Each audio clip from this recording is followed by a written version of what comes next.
What's going on, guys? Sekapoko here, bringing you another Genshin video. For this video, we're going to be going over why I picked the Solar Pearl at AR rank 30 and what things I recommend for y'all to pick for this video. So let's go ahead and jump into it.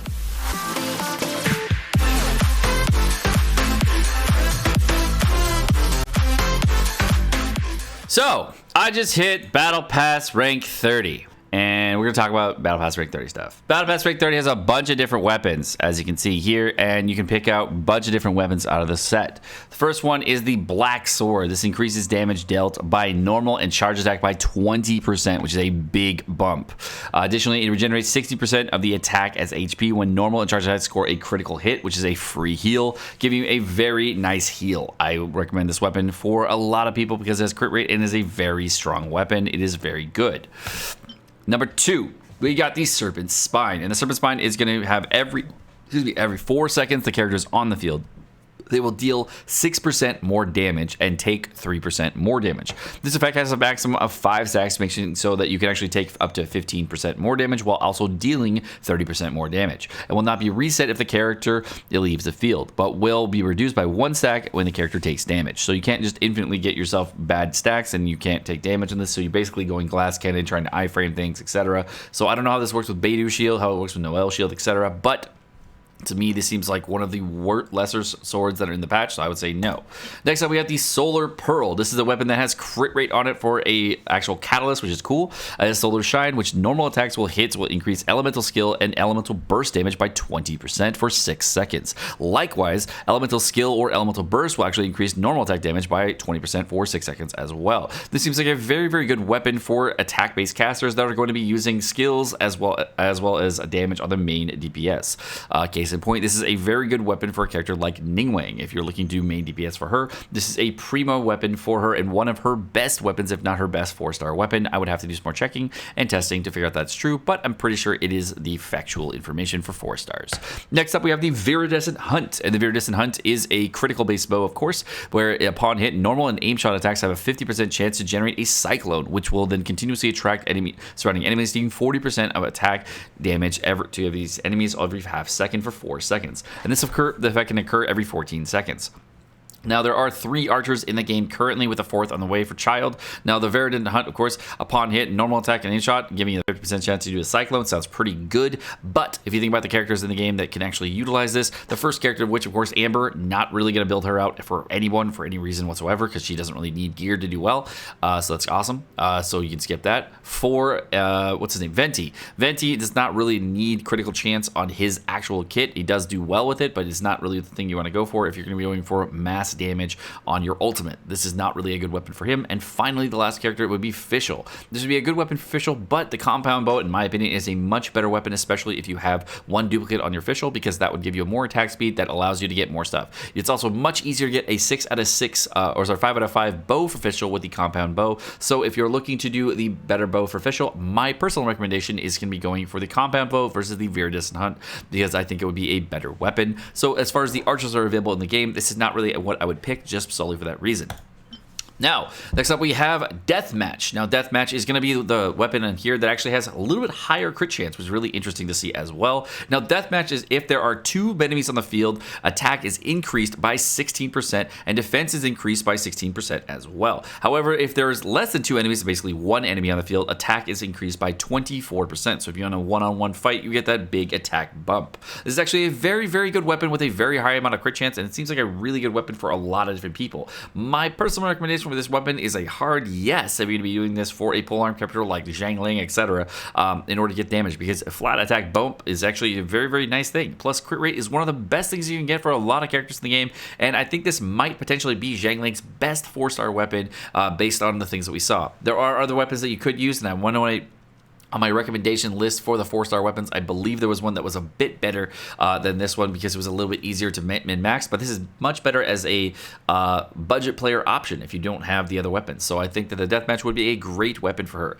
Now, personally, I'm not sure if I'm going to pick up this weapon because I ended up getting a 5-star weapon on my summons recently, so I don't think this will be the primo choice for me personally, but that is a good option. Now, of course, the Black Sword does give you that very, very nice normal attack and charge attack boost, give you a nice heal. I would say this would be a great great weapon for Kaching because you actually increase your NAD as well as charge attacks, doing a lot more damage. For Traveler, this could also be good as well. Give yourself a nice heal from the Traveler. And the other characters that rely on healing, I would not really think this would be a great weapon for Chi-Chi, but you could potentially use this for Chi-Chi if you want to increase your NAD damage and just get a little bit more bump when you're doing your healing.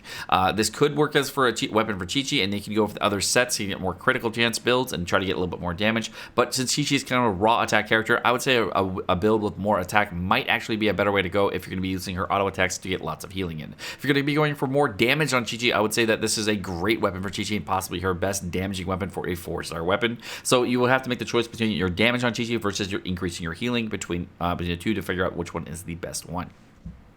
Now, the last weapon, of course, that I'm going to go over, of course, and give this a little bit more detail, which is probably the one that I'm going to pick, which is going to be the Solar Pearl. The Solar Pearl is going to increase critical chance rate by 6%, was a very good weapon for Ningguang, as I mentioned before. And Ningguang, of course, is going to do a lot of normal attack and crit, as well as charge attack damage when you're doing a lot of things. Unfortunately, though, this weapon does not increase your normal attack damage, but I think it may possibly increase your actual NAD when you're building up your charges and actually give you a very large E hit as well as a very large Q. And so, you're constantly building up all your damage all the time. This might actually be a really top tier weapon for her, even though you don't get the big charge attack hit and your damage on the charge attack is not increased by this at all.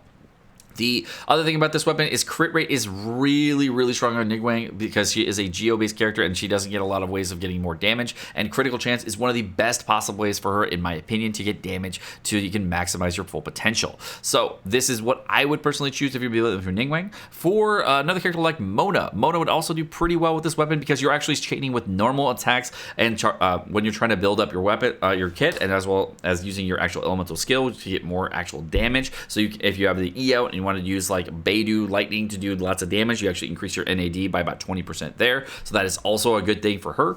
As far as when her ultimate comes out, boosting your ultimate after using NAD is a very strong thing as well, because you are also getting your ultimate up pretty consistently with Mona, so this would also be a very good weapon for her.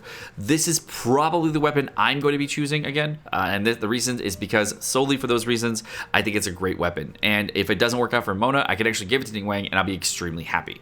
Also, based on the most recent leaks, we are going to have the next banner up. It's going to be for Klee, which is really cool. And this is actually potentially a very good weapon for Klee. If you haven't tried her out, you'll get her to try her out on the Adventure Rank 32 story mission. So you can actually see where she does her damage, how she kind of does it. And crit rate does seem like a very fun build for her. So I think this would be a very good build in general. I think that she's going to be using her normal attacks a lot more than using charge attacks when you use her kit, and spamming E's and Q's all around with the mix to do large amounts of explosions and damage is going to be very fun. So I think that overall this is a great weapon for Klee as well. So overall, this is the primo choice for those types of characters. If you're going to be looking for more towards Zhao and trying to go to his damage, this weapon is also pretty good for Zhao from what I can see. You might have a better weapon as well. I don't think there's going to be too many other better weapons than this one, unless you're going to have large amounts of duplicates. Of course, I have a 5-star weapon. The Zhao is kind of up in the air as far as what his best build is, because no one has actually played him since the closed beta test, so no one actually knows what the current best build for him is on launch of Zhao.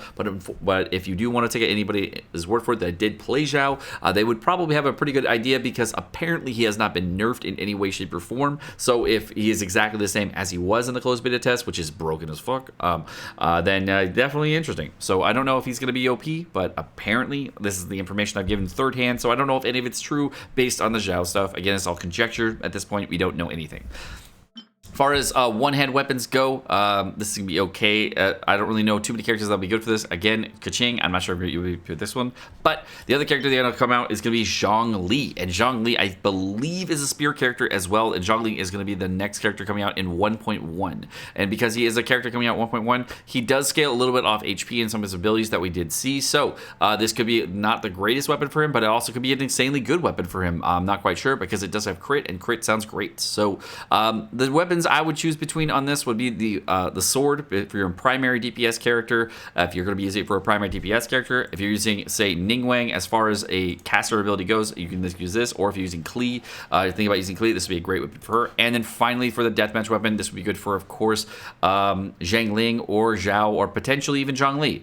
So all of these would be good. So make your choice based on the character that you're going to be going for, and that should help you out going forward. But all right, guys, my name's Sekapoko. Thank you so much for watching. If you guys enjoyed this video, I hope it was informative. I hope it helped you out and give you some information on what I would do as far as each of the Battle Pass weapons and what I would do going forward in the game. The last thing we're going to go over is Child. I don't think he's going to be good with this, but he might be. If you want to go for Child and you think he's going to be good with this weapon, bringing people into you, that sounds pretty good. That sounds pretty good. Bringing people into you in this web fight, I mean, this might be Child's best weapon. I don't know. I've never played the unit. I've only seen, bits and pieces. So, for Child, maybe. Have a great rest of the day, guys. Peace.